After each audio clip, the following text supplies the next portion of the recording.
Gold, trusted gold buyers. మీరు తాకట్టు పెట్టిన బంగారాన్ని విడిపించి ఈ రోజు ఉన్న మార్కెట్ ధరకు కొనబడను.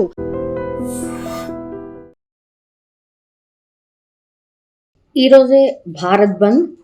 సో భారత్ బంద్ అన్న పిలుపు నేపథ్యంలో ఇప్పుడు కార్మిక చట్టాల మార్పులు, అట్లాగే కొత్త లేబర్ కోడ్లు అండ్ ఇటీవల ప్రకటించినటువంటి భారత్ అమెరికా వాణిజ్య ఒప్పందానికి వ్యతిరేకంగా ఈ 10 ప్రధాన కార్మిక సంఘాలు అట్లాగే రైతు సంఘాలు కలిసి ఈ భారత్ బంద్కు పిలుపునిచ్చాయి.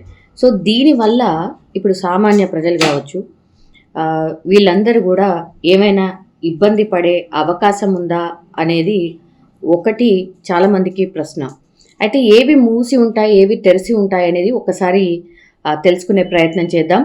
అండ్ ఈ సమ్మె ఎందుకు అనంటే, ప్రభుత్వం ఇప్పుడు పాత 29 కార్మిక చట్టాల స్థానంలో 4 కొత్త లేబర్ కోడ్లు తీసుకొచ్చింది కాబట్టి ఇవి పూర్తిగా కార్మికుల హక్కులను హరిస్తున్నాయి, యజమానులకు అధికారం కట్టబెడుతున్నాయని ట్రేడ్ యూనియన్లు ప్రధానంగా ఆరోపిస్తున్నాయి.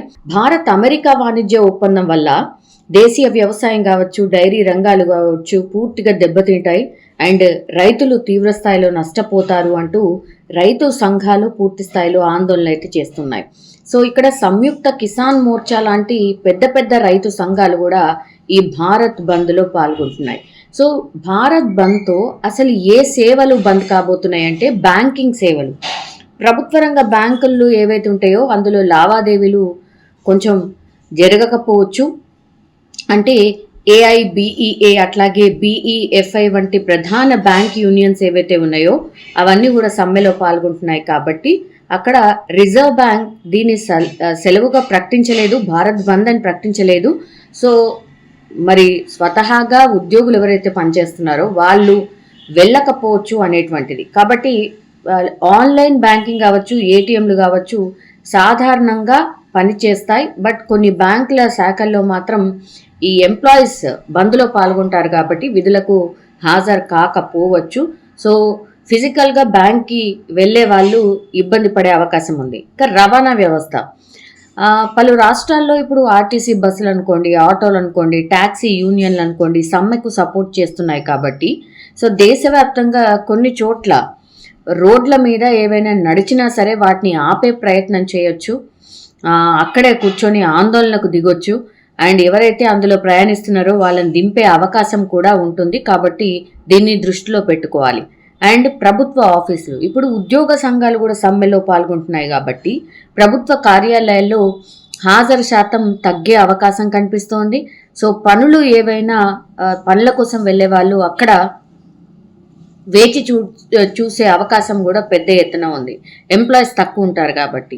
ఇక మార్కెట్ల విషయానికి వస్తే, కొన్ని ప్రాంతాల్లో వ్యాపారులు స్వతహాగా బంద్లో పాల్గొనొచ్చు అండ్ స్థానికులు కూడా మార్కెట్లు మూసివేసే అవకాశం ఉంది. ఎందుకంటే పెద్ద ఎత్తున రైతులు భారత్ బంద్లో పాల్గొంటున్నారు కాబట్టి ఇందులో కొద్దిగా సరకు రాకపోవచ్చు. అందుకని మార్కెట్లు కూడా స్వతహాగా బంద్లో పాల్గొనే అవకాశం అయితే కనిపిస్తోంది.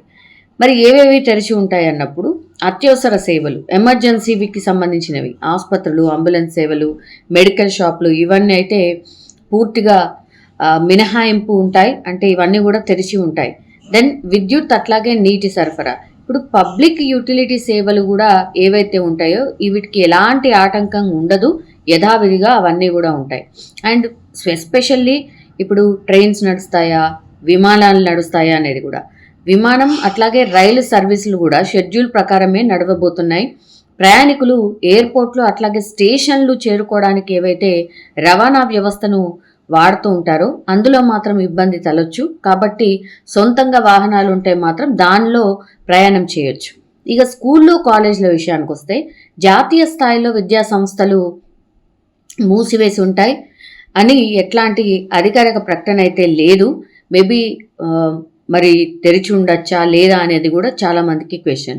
ఇక స్థానిక పరిస్థితులను బట్టి ఇప్పుడు కేరళ, కర్ణాటక రాష్ట్రాల్లో కొన్ని విద్యా సంస్థలు సెలవు ప్రకటించే అవకాశం అయితే కనిపిస్తోంది.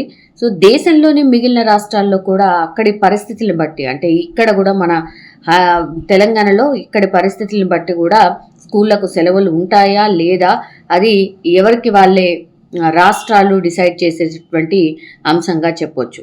సో ప్రయాణాలు పెట్టుకున్న వారు ఎవరైనా సరే ముందుగా ప్లాన్ చేసుకోవడం బెటర్. ముఖ్యంగా బ్యాంకు పనులు ఏవైనా ఉంటే కొద్దిగా ఈ రోజు మాత్రం కష్టం అని చెప్పొచ్చు. ఆన్లైన్ సేవలు మాత్రం యథావిధిగా నడిచే అవకాశం అయితే కనిపిస్తోంది. సో భారత్ బంద్లో మాత్రం కొన్ని సంఘాలు మాత్రమే పాల్గొంటున్నాయి కాబట్టి పూర్తి స్థాయిలో భారత్ బంద్ ఉండే అవకాశం అయితే కనిపించట్లేదు.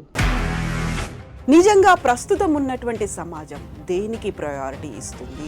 ఆర్థిక సంబంధాల చుట్టూ మాత్రమే తిరుగుతోంది. మళ్ళీ ఎన్నికలంగానే చాలా విరక్తి కలుగుతున్నాం. మంచి అనిపిస్తుంది కదా, లేడీస్ కూడా ఛాలెంజింగ్ జాబ్స్ చేసినప్పుడు చాలా బాగుంటది. ట్రాఫిక్ అసిస్టెంట్స్ గా నియమించిన ట్రాన్స్జెండర్స్ అందరితో సాల్యూట్ చేయించుకుంటున్నారు. ఫుడ్ డెలివరీ ఇవ్వటానికి వెళ్ళినటువంటి డెలివరీ బాయ్ అనిల్ పై కళ్ళ ముందు పెళ్ళండి